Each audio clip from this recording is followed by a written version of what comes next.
Welcome to zero relax life. வணக்கம் ஜோதி ma'am. வணக்கம் சாந்தி ma'am. எனக்கு ஒரு டவுட்டு இருங்க, நான் முதல்ல உங்களை ஒரு கொஸ்டின் கேட்குறேன். அதாவது நம்ம உங்களோட டவுட் வந்து நிறைய நம்ம வந்து யோகா முத்ரா பார்த்துட்டே தான் இருக்கோம். அதனால் இப்போ நீங்கள் ரீசெண்டாக ஒரு கல்யாண வீட்டுக்கு போயிட்டு வந்திருக்கீங்க.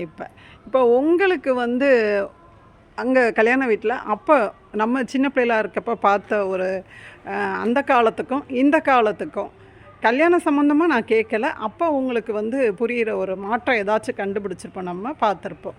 அந்த காலத்துக்கும் இந்த காலத்துக்கும் உள்ள வித்தியாசம் சொல்லுங்கள் பார்ப்போம். அந்த காலத்தில் சாப்பிட்டோன்னே வெத்தலை பாக்கு போட்டாங்க.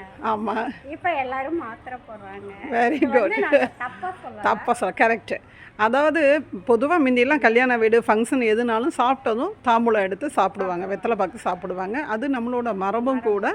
அதோட ரீசன் எல்லாருக்குமே தெரியும், வெத்தலை பாக்கு சாப்பிட்றது. இப்போ பார்த்திங்கன்னா உங்களுக்கு வந்து சாப்பிட்டதும் மேக்ஸிமம் நிறைய பேர் வந்து மாத்திரை எடுத்துக்கிறாங்க. அப்போ வந்து இதை நம்ம அவாய்ட் பண்ணணும் அப்படின்னு சொன்னோம்னா, நம்ம வந்து முக்கியமாக சிம்பிளாக ஆசனம் செஞ்சுட்டு ப்ரீத்திங் எக்ஸசைஸ் முத்ராலாம் செஞ்சோம்னா நம்ம வந்து ஆரோக்கியமாக வாழலாம். மாத்திரையும் நம்ம முடிந்த அளவு அவாய்ட் பண்ணிக்கலாம்.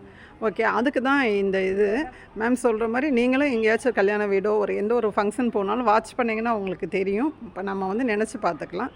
ஓகேயா? அதனால் நம்மளும் ஆசனம் செய்வோம், ஆரோக்கியமாக வாழ்வோம். Okay, thank you ma'am. தேங்க்யூ.